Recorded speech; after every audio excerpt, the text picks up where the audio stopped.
Video देखते हुए break आए, मजा नहीं आता। अभी डाउनलोड करें तक ऐप। शुरुआत भारत चीन के तनाव के साथ करेंगे, क्योंकि चीन सुधरने का नाम नहीं ले रहा है। बातचीत की आड़ में वो लगातार नई साजिशें रच रहा है। खबर यह भी है कि चीन दौलत बेग ओल्डी और डेप्सांग में भारतीय सेना की पेट्रोलिंग रोकने की कोशिश कर रहा है। सैटेलाइट तस्वीरों के जरिए चीनी फौज दोनों जगहों पर अपनी हरकतें बढ़ा रही है, यह साफ तौर पर देखने को मिल रहा है। चीन धोखेबाज है। चीन बहुत बड़ा झूठा है। झूठ की कमाता है, झूठ की खाता है, तभी तो वो वादा करके भी उसे पूरा नहीं करता। उस झूठे मक्कार चीन की नई चालबाजी सामने आई है। लगता है कि वो गलवान से अलग दौलत बेग ओल्डी और देप्सांग में नया मोर्चा खोल सकता है। आपको चीन की चाल से जुड़ी एक्सक्लूसिव तस्वीरें दिखाते हैं, वो एक एक तस्वीर जो उसकी बदमाशियों के नए सबूत हैं। सूत्रों के मुताबिक जून में दौलत बेग ओल्डी में हलचल बढ़ी है। तस्वीरें भी इसकी गवाह हैं कि चीनी बेस के पास कैंप और वाहन दिखे। यहाँ पर नए शिविरों और वाहनों के लिए ट्रैक बनाए गए हैं। ग्राउंड ट्रैकिंग के जरिए भी इसकी पुष्टि हो चुकी है। चीन की कोशिश है कि डीबीओ इलाके में भारत की पेट्रोलिंग को ब्लॉक किया जाए। सूत्रों के मुताबिक ये कोशिश पेट्रोलिंग पॉइंट 10 से 13 के बीच हो रही है। काराकोरम पास के करीब चीन की इस साजिश का खुलासा हुआ है। आज तक के पास मौजूद एक्सक्लूसिव सैटेलाइट तस्वीरों से साफ है कि किस तरह से चीनी सेना ने एक सोची समझी रणनीति के तहत गलवान नाला इलाके में अपना सैन्य जमावड़ा बढ़ाया। 6 मई से पहले चीनी सेना ने बड़े बड़े आर्मी व्हीकल की जरिए एलएसी की तरफ बढ़ना शुरू किया और इसके लिए उसने गलवान नदी का जल प्रवाह भी रोक दिया और एक साजिश के तहत वो एलएसी के बिल्कुल नजदीक पहुंच गया, लेकिन समय रहते भारतीय सेना ने उसे रोकने का काम किया। मतलब साफ है कि चीन गलवान विवाद सुलझाने का दिखावा कर रहा है। वो नाटक कर रहा है, दुनिया की आंखों में धूल झोंक रहा है।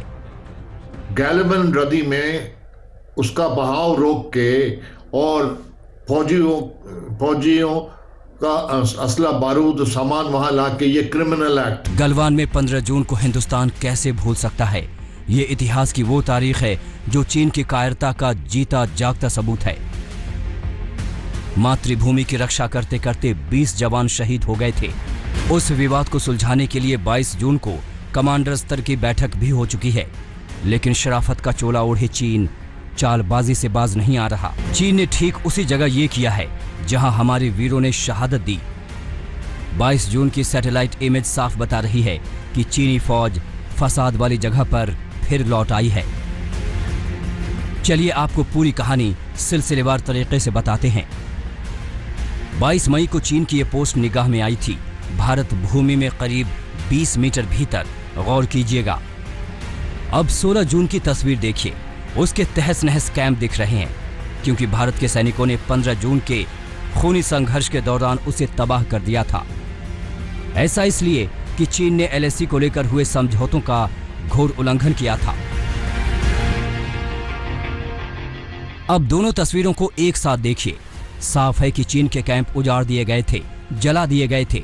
जी, भारत के सैनिकों ने इसे तबाह किया था। इस जगह की हालत एकदम खस्ता थी। और 22 जून की तस्वीरों पर गौर कीजिए। पेट्रोलिंग पॉइंट 14 पर 4 टेंटेज हिफाजती दीवारें खड़ी हैं और यहां तक कि इन्फेंट्री गन भी तैनात हैं। एक और तस्वीर है जो चीन की धोखेबाजी की जिंदा मिसाल है। ये दोनों तस्वीरें इस बात की गवाही देती हैं कि एक तरफ चीन भारत से बात कर रहा था तो दूसरी तरफ दीवार बना रहा था। दीवार एक दिन में बनती है, जाहिर है वो 16 जून के बाद से ही इस काम पर लग गया था। इन तस्वीरों को और जूम करें तो पता चलता है कि सैनिक काम करने की जगह गलवान में चीन अपने सैनिकों को बढ़ा रहा है। मिलिट्री व्हीकल्स, सैनिक, रक्षा साजो सामान एलएसी पर भेज रहा है चीन। एक बार फिर जब सैटेलाइट 22 जून को अपनी ड्यूटी पर लगे थे। अभी भी मूवमेंट उनका जो है वो ख़त्म नहीं हुआ है। डिसएंगेजमेंट जो टॉक्स जो हम कह रहे हैं, वो उस टॉक्स के बहाने चाइना जो है टॉक्स के बहाने वक्त ले रहा है अपनी इंट्रूजन और बढ़ाने के लिए।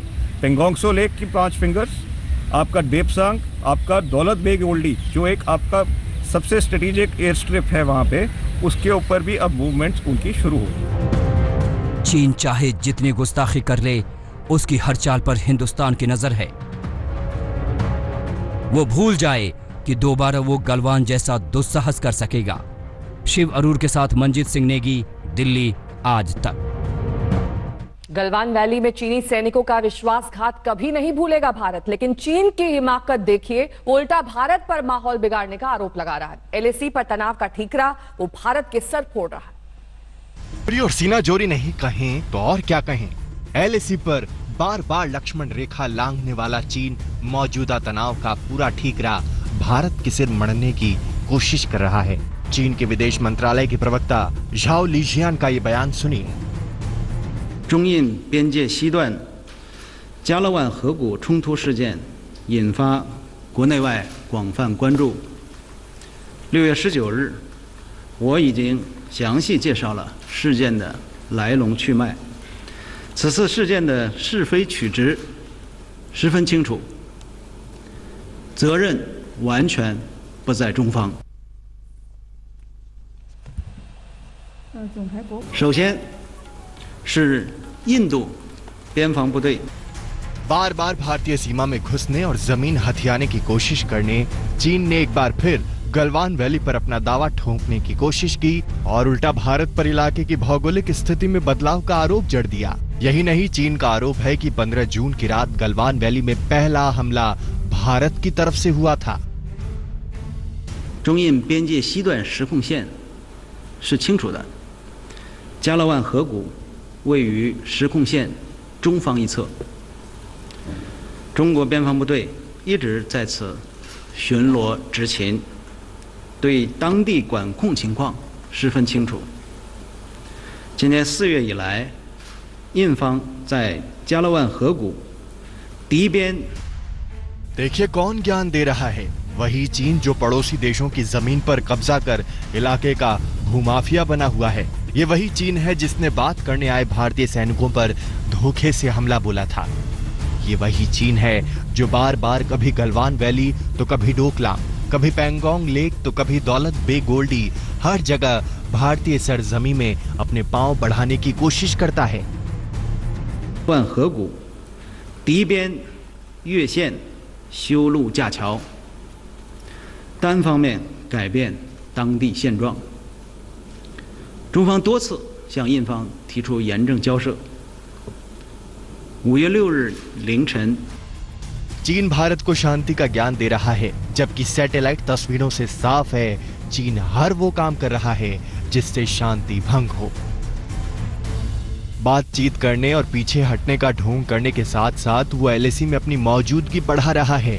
ऐसे में शांति का जिम्मा अकेले भारत कैसे उठाए? आज तक ब्यूरो।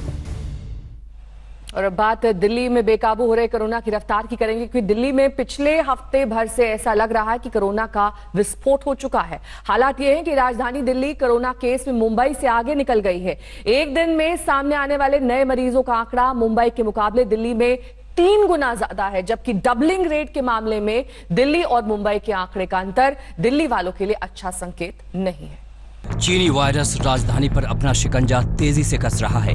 दिल्ली में संक्रमण तेजी से फैल रहा है और दिल्ली कोरोना से बेहाल मुंबई को पीछे छोड़ चुकी है।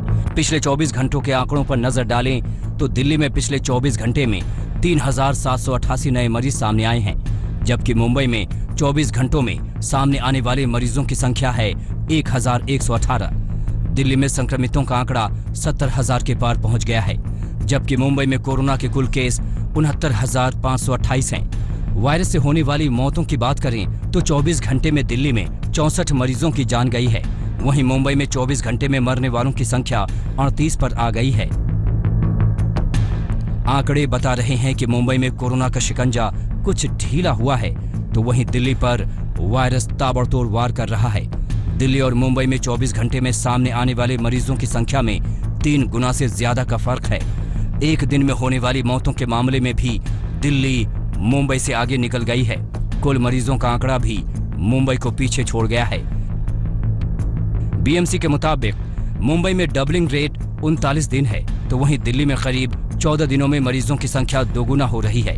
मुंबई में कोरोना के एक्टिव केस 28,548 हैं, जबकि दिल्ली में 26,588, यानी यहां भी दिल्ली मुंबई से ज्यादा पीछे नहीं है। दिल्ली सरकार हालात से निपटने की तैयारियों में जुटी है। मुख्यमंत्री अरविंद केजरीवाल ने एलएनजेपी हॉस्पिटल के सामने एक बैंक्वेट हॉल का दौरा किया। इस बैंक्वेट हॉल में 100 बेड का कोविड सेंटर तैयार किया गया है। सीएम ने ऐलान किया है कि दिल्ली के सभी बैंक्वेट हॉल कोरोना सेंटर में तब्दील किए जाएंगे और हर बेड पर ऑक्सीजन का इंतजाम होगा।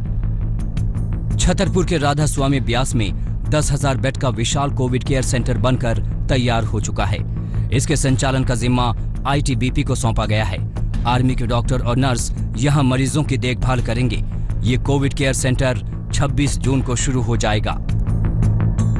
होम आइसोलेशन पर एलजी और केंद्र सरकार के बीच तकरार जारी है। सरकार ने आदेश निकाले हैं कि अगर कोई कोरोना पॉजिटिव होगा तो उसको डॉक्टर उसके घर नहीं जाएगा, उसको कोविड सेंटर में आके लाइन में लगना पड़ेगा।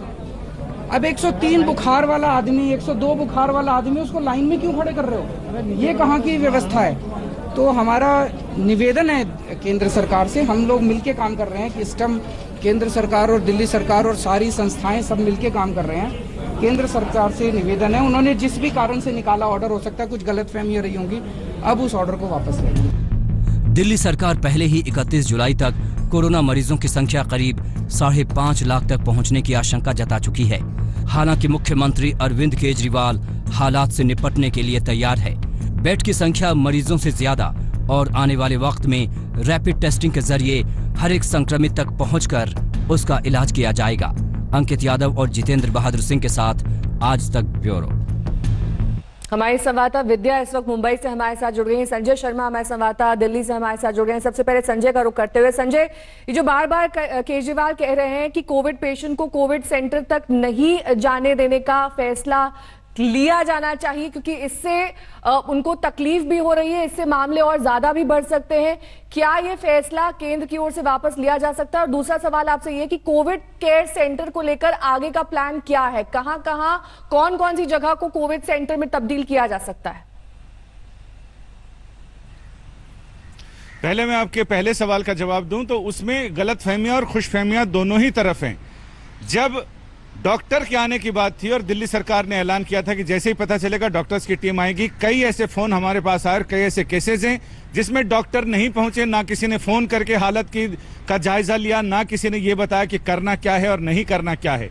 लेकिन दूसरी तरफ केजरीवाल जी कह रहे हैं कि 103 बुखार में आदमी आके क्या लाइन में खड़ा होगा, तो सरकार को ऐसे इंतजाम पहले ही करने चाहिए कि आदमी को लाइन में ना खड़ा होना पड़े, आते ही उसको बिस्तर मिले और बिस्तर पे पड़ने के बाद फिर उसे वहां पर जांच की सुविधा दी जाए। तो ये सरकार की जिम्मेदारी बनती है।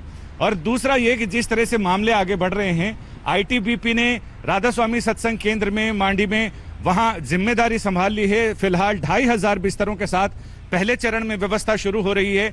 जैसे जैसे अगर मरीजों की संख्या बढ़ेगी तो उस तरह से चीजें आगे बढ़ेंगी और वहां 10,000 बिस्तर लगाने का इंतजाम किया जा चुका है। इसके अलावा भी ये कहा जा रहा है कि अगर और ज्यादा ऐसी जरूरत पड़ती है इमरजेंसी में तो वहां भी व्यवस्था होगी। इसके अलावा जितने होटल्स हैं, बहुत सारे होटल्स चिन्हित किए गए हैं जहां आइसोलेशन सेंटर और कोविड केयर सेंटर बनाए जाएंगे। बहुत सारे बैंक्वेट हॉल्स हैं, रिजॉर्ट्स हैं, उन सारे रिजॉर्ट्स को कोविड केयर सेंटर में बदल दिया जाएगा। और यह भी कहा जा रहा है कि राधा स्वामी सत्संग व्यास में दिल्ली सरकार का यह कहना कि इंतजाम ऐसे किए जाएं कि वहां एसी की सुविधा भी हो और साथ ही हर बिस्तर पर कम से कम अधिक से अधिक बिस्तर पर ऑक्सीजन की सुविधा होनी चाहिए। और दूसरा आपका सवाल है जिसमें यह कहा गया कि दिल्ली कितना पीछे है और किन मामलों में आगे है महाराष्ट्र क्या मुंबई की अगर तुलना करें तो उसमें भी यही कहा जा रहा है कि केंद्र सरकार और राज्य सरकार के आपसी तालमेल से ही ये सारी चीजें होंगी। और उसमें मुझे लग रहा है कि केंद्र और दिल्ली सरकार के बीच जो गलतफहमियां हैं वो मिल बैठकर बात करने की जरूरत है और बात करने से बहुत सारी चीजों का हल होता है। हो सकता है कि बहुत सारी चीजें दोनों सरकारें अपनी अपनी खुशफहमी और उसमें कर रहे हो, लेकिन अगर बातचीत हो तो व्यावहारिक हल निकाला जा सकता है, उसमें कोई ताज्जुब नहीं। ठीक है, लौटेंगे आपके पास। संजय, विद्या हमारी संवाददाता इस वक्त मुंबई से हमारे साथ जुड़ गई है। विद्या, एक समय ऐसा था जब मुंबई में कोरोना के आंकड़ों की रफ्तार सबसे ज्यादा थी, इस वक्त थोड़ी सी स्थिति संभली है, किन वजहों से ये हुआ है? क्या हम एक तरीके से माने कि आने वाले वक्त में हम कर्व को थोड़ा फ्लैट होता हुआ मुंबई में देख सकते हैं? नेहा, बहुत सारी चीज़ें हैं जो दिल्ली को शायद सीखनी पड़ेगी मुंबई से। अगर आपको याद हो, दिल्ली में मॉल्स तक खोल दिए गए थे, बहुत ज़्यादा सोशलाइजिंग भी अलाउ कर दिया गया था, जो कि मुंबई में इतने आंकड़े बढ़ने के बावजूद नहीं हुआ है। मॉल्स में एयर कंडीशनिंग होती है, वहां पर अगर कोई शख्स जाएगा तो जाहिर है फैलाव जो होगा वो बहुत ज़्यादा होगा। ये एक बहुत बड़ी बात थी जो मुंबई के लोगों ने समझी और यही वजह है कि यहाँ पर स्टैंड अलोन, क्योंकि बहुत ज़्यादा प्रेशर था स्टैंड अलोन दुकानों को खोलने का, तो वो भी बहुत ज़्यादा इसी जून के महीने में खुली थी तकरीबन 11 हफ्तों के बाद। लेकिन फिर भी अभी भी सरकार यही बार बार लोगों से कह रही है कि जब ज़रूरत ना हो तो घर में रहें। खास तौर से जहाँ पे आंकड़े बढ़ रहे हैं वहाँ पर तो नॉर्मल दुकानें भी बंद करवाने की बात करती है बार बार सरकार, कहती है कि क्योंकि दुकानें खुली हैं तो इसकी वजह से लोग निकलते हैं। तो एक चीज़ जो अहम है जो मुंबई में हमने देखी है वो जो सोशलाइजिंग की जो जगह हैं, मॉल्स हैं, थिएटर्स हैं, जिम्स हैं, स्विमिंग पूल्स हैं, ये अभी भी बंद हैं। ये इन्हें खोला नहीं गया है इतने महीनों बाद भी। इसके अलावा जो सबसे बड़ी अहम बात है, अब कई सारे कुछ इलाके जहाँ पे आंकड़े अभी भी बहुत ज़्यादा हैं वहाँ पे डोर टू डोर स्क्रीनिंग करके थर्मोमीटर्स, ऑक्सीमीटर्स लगा के उन पर जांच पड़ताल हो रही है। जहां किसी की हल्की सी तबीयत खराब हो उसे क्वारंटाइन में भेजा जा रहा है, खास तौर से स्लम्स में। बहुत बहुत शुक्रिया विद्या, तमाम जानकारी के लिए आपका। संजय शर्मा हमारे संवाददाता दिल्ली से जुड़े हुए थे। दिल्ली और मुंबई का हाल तो हमने देख लिया, लेकिन दिल्ली में कोरोना की चाल बेकाबू हो रही है। दूसरी तरफ दिल्ली के नेता जो जुबानी जंग है उससे भी बाज नहीं आ रहे हैं। दिल्ली सरकार केंद्र के बनाए क्वारंटीन नियमों पर आपत्ति जता रही है, तो वहीं बीजेपी नेता ये कह रहे हैं कि कोरोना के मोर्चे पर केजरीवाल सरकार फेल हो चुकी है। आज अब दिल्ली में देखें तो दो मॉडल हैं। ओवरऑल कोरोना पे दो मॉडल सामने आ रहे हैं। एक तो ये अमित शाह जी वाला मॉडल है कि जिसमें हर आदमी को पॉजिटिव पाए जाने पे Covid care centre, quarantine centre जाना जरूरी है। कोई भी हो, पॉजिटिव पाए जाने पे तुरंत उसको क्वारंटीन सेंटर लेके जाना पड़ेगा, चाहे बस में बिठा के ले जाना पड़े। दूसरा अरविंद केजरीवाल जी वाला मॉडल है कि उसको अगर कोविड पाया जाता है, कोविड पॉजिटिव पाया जाता है तो मेडिकल की टीम उसके घर पे आएगी, चेकअप करेगी, अगर हॉस्पिटल जाना है तो हॉस्पिटल भेजेगी, अगर घर पे ही रहना है तो घर पे रहने के लिए दिशा निर्देश देगी, और अगर उसके घर में व्यवस्था नहीं है तो उसको क्वारंटीन सेंटर भेजने के लिए कहेगी। तो ये तो संघ ही बनाना चाहते थे दिल्ली को, ये तो दिल्ली को स्वर्ग बनाना चाहते थे। तो ये घर घर जाकर इंफ्रास्ट्रक्चर है इनके पास, पैसे को तो ऐड में लगा रहे हैं। आप कहां से घर घर जाकर लोगों की चेकिंग करा देंगे? या दिल्ली के लोगों को गुमराह करने के लिए ये भी तुम एक राजनीति कर रहे हो आपस में, तुम ऐसी भाषा बोलो मैं ऐसी भाषा बोलूंगा। तो इनका करैक्टर सामने आ गया, ये एक्सपोज हो गए।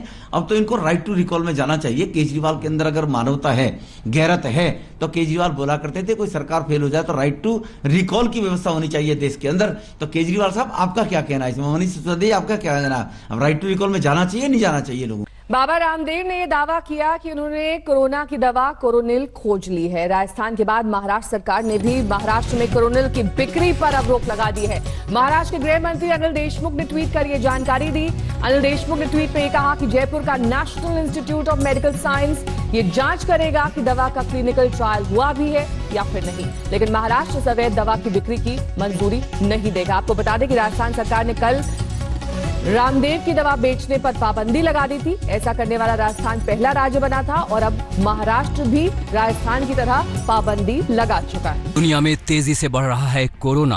अब तक 93,53,000 से ज्यादा लोगों को अपनी जद में ले चुका है। 4,79,000 की जिंदगी नहीं बचाई जा सकी। ऐसे वक्त में जब बाबा रामदेव ने कोरोना की दवा का मंत्र फूंका तो लोग चौंक गए। खुशी भी थी, आखिरकार कोरोना का रामबाण मिल ही गया।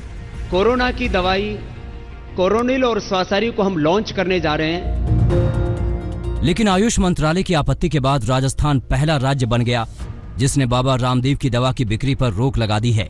राजस्थान सरकार ने अपने आदेश में कहा, केंद्रीय आयुष मंत्रालय की स्वीकृति के बिना कोविड-19 महामारी की दवा के रूप में किसी भी आयुर्वेदिक औषधि का विक्रय नहीं किया जा सकता। कोविड-19 महामारी के उपचार की दवा के रूप में किसी भी औषधि का विक्रय पाए जाने पर विक्रेता के खिलाफ सख्त कार्यवाही की जाएगी।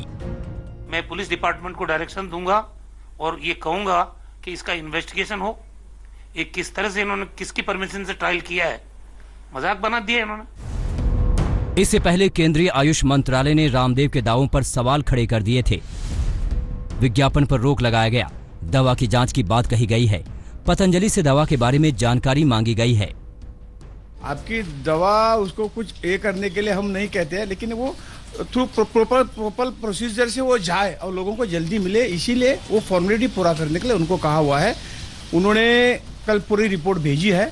आज वो रिपोर्ट हम देखेंगे, टास्क फोर्स को भेज के उसका कंफर्मेशन बाद में उनको दे देंगे। आयुष मंत्रालय के बाद उत्तराखंड आयुर्वेद विभाग ने भी पतंजलि की ओर से किए गए दावों को गलत बताया है। साथ ही पतंजलि को नोटिस भी जारी करने की तैयारी चल रही है। इस तरह का नोटिस हम इन्हें जारी करेंगे कि ये जो एक तो इन्होंने जो ये किट बनाया है इसकी परमिशन कैसे कहाँ से ली, क्योंकि किट अगर इन्होंने बनाया 3 दवाओं को मिला के जो कोरोना किट ये दिखा रहे थे टीवी पर, तो उसकी परमिशन कहाँ से ली इन्होंने। हालांकि पतंजलि का दावा है कि उसने आयुष मंत्रालय को मांगी गई सारी जानकारी भेज दी है। बाबा रामदेव का दावा है कि कोरोना के खिलाफ पतंजलि की दवा बिल्कुल सही है। क्लिनिकल केस स्टडी का रिजल्ट भी अपने आप में अप्रतिम था। उसमें भी 100% पेशेंट्स की रिकवरी हुई, एक भी डेथ नहीं हुई, और सिम्टोमेटिक ट्रीटमेंट से लेकर के सिस्टमिक ट्रीटमेंट से लेकर के माने कोरोना और कोरोना की जो कॉम्प्लिकेशंस थे उन सबको एक साथ हम कंट्रोल कर पाए। ये सच है कि इस महामारी के बीच हर कोई कोरोना के इलाज की आस लगाए बैठा है। महामारी का खौफ अपनी जगह है, लेकिन कोरोनिल को कोरोना के 100% इलाज की दवा के दावे को वैज्ञानिक कसौटी पर कसना उससे भी ज्यादा जरूरी है। जाहिर है सवालों के बीच रामदेव बुरी तरह घिर गए हैं। जयपुर से शरद कुमार के साथ अशोक सिंघल, दिल्ली आज तक। अब कोरोना के ताजा आंकड़े आपको दिखा देते हैं। केस बढ़कर 4,73,000 के पार पहुंच गए हैं। 24 घंटे में कोरोना के करीब 17,000 नए मामले सामने आए हैं। 24 घंटे में कोरोना से 418 लोगों की जान गई है। वहीं देश में अब तक 2,71,000 से ज्यादा मरीज स्वस्थ हुए हैं, लेकिन आंकड़ा बढ़कर 4,73,000 के पार पहुंच गया है। कुल मौत 14,894 हुई हैं। देश में कोरोना से 2,71,697 मरीज स्वस्थ भी हुए हैं।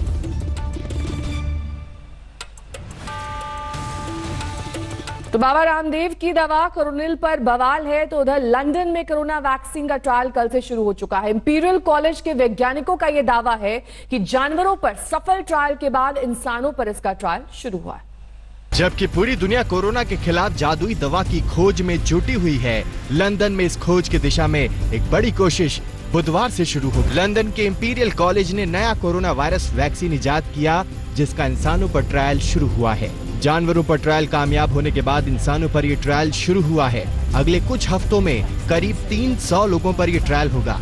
पहला चरण कामयाब होने के बाद अक्टूबर में करीब 6,000 लोगों पर इसे आजमाया जाएगा। I wouldn't be working on this trial if I didn't feel cautiously optimistic that we will see great immune responses in our participants. But there's still a long way to go to evaluate this vaccine.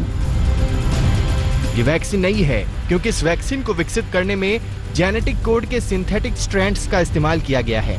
मांसपेशी में जाने के बाद शरीर की अपनी कोशिकाएं corona virus पर स्पाइकी प्रोटीन बनाने लगती है। इससे शरीर में कोरोना वायरस के संक्रमण से लड़ने की ताकत रखने वाला इम्यून तैयार होता है।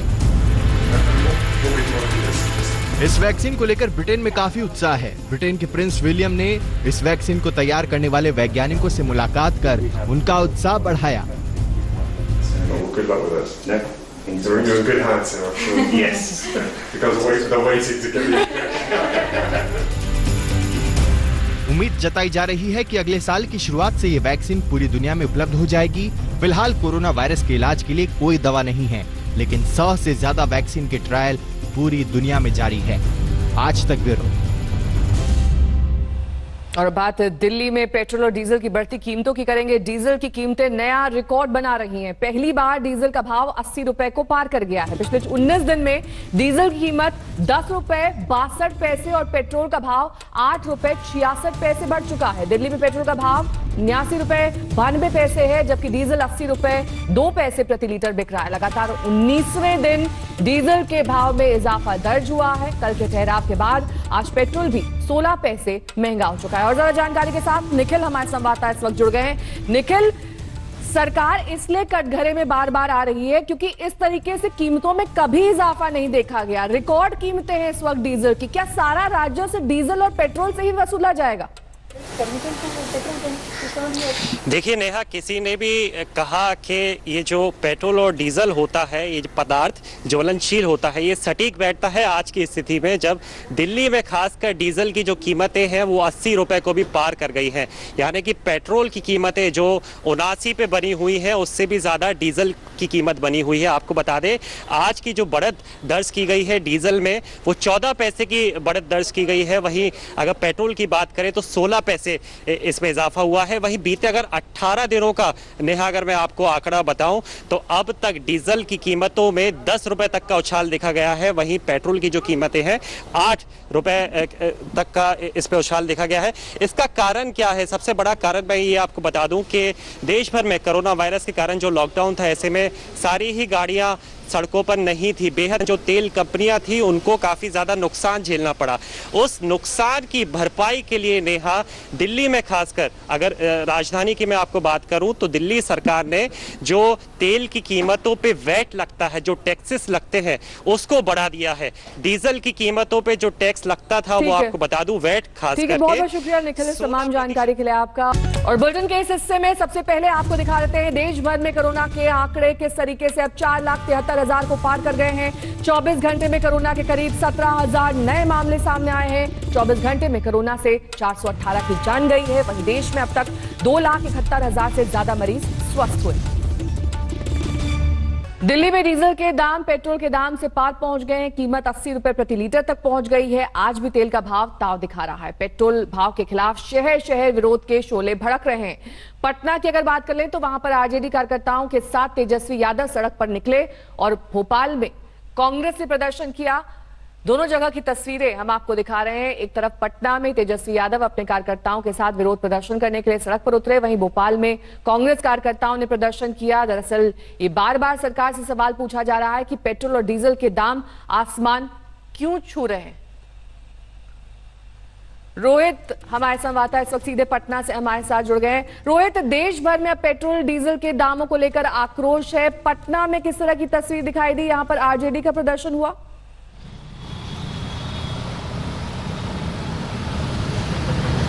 जी बिल्कुल, देखिए देश भर में तेल और डीजल की कीमतें जो है आसमान छू रही हैं और इसी को लेकर अब क्योंकि बिहार में चुनाव होने वाले हैं तो इसको अब चुनावी मुद्दा बनाया है तेजस्वी और तेज प्रताप ने। और आज आरजेडी ने विरोध प्रदर्शन निकाला है। ये बेसिकली ये आप कहें साइकिल मार्च है। साइकिल पर सवार होकर तेजस्वी और तेज प्रताप दोनों भाई अपने घर से निकले हैं और इनकम टैक्स चौराहे तक जाएंगे साइकिल चलाते हुए। उनके साथ सैकड़ों की संख्या में उनके कार्यकर्ता मौजूद हैं और मैसेज ये देने की कोशिश की जा रही है कि जिस तरीके से बेतहाशा पेट्रोल और डीजल के दाम में बढ़ोतरी हो रही है उससे आने वाले दिन में ऐसी हालत आ सकती है कि लोगों को साइकिल पर जो है वो सवारी करनी पड़े। तो इसी को लेकर और खासकर जो आज विरोध हो रहा है और क्योंकि ये चुनाव का मौसम है, 3-4 महीने में चुनाव होने वाले हैं, तो ये कहीं ना कहीं जनता से जुड़ने के लिए भी जो है इस मुद्दे को तेजस्वी और तेज प्रताप ने आज उठाया है।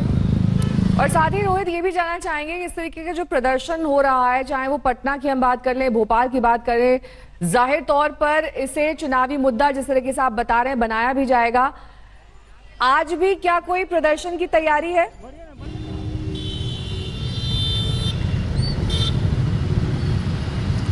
ये देखिए, जैसा कि मैंने आपको बताया, आरजेडी का आज पूरे जो बिहार में जो है विरोध प्रदर्शन हो रहा है पेट्रोल और डीजल की बढ़ती कीमतों के खिलाफ। और पटना में जो इसका नेतृत्व खुद तेजस्वी यादव कर रहे हैं, उनके बड़े भाई तेज प्रताप भी उनके साथ हैं। दोनों भाई थोड़ी देर पहले साइकिल पर बैठकर जो है अन्य कार्यकर्ताओं के साथ जो है वो निकल चुके हैं। इनकम टैक्स चौराहे तक उनका जो है वो जाना है और यहाँ पे लोगों से जुड़ने की कोशिश है। दिखाना ये चाह रहे हैं कि हम लोगों के मुद्दे को उठा रहे हैं जिससे लोगों को परेशानी हो रही है बढ़ते हुए पेट्रोल और डीजल की कीमतों के खिलाफ। इसीलिए जो आज है विरोध प्रदर्शन आरजेडी का पूरे बिहार में जो है वो देखा जा रहा है। बहुत बहुत शुक्रिया रोहित इस तमाम जानकारी के लिए आपका।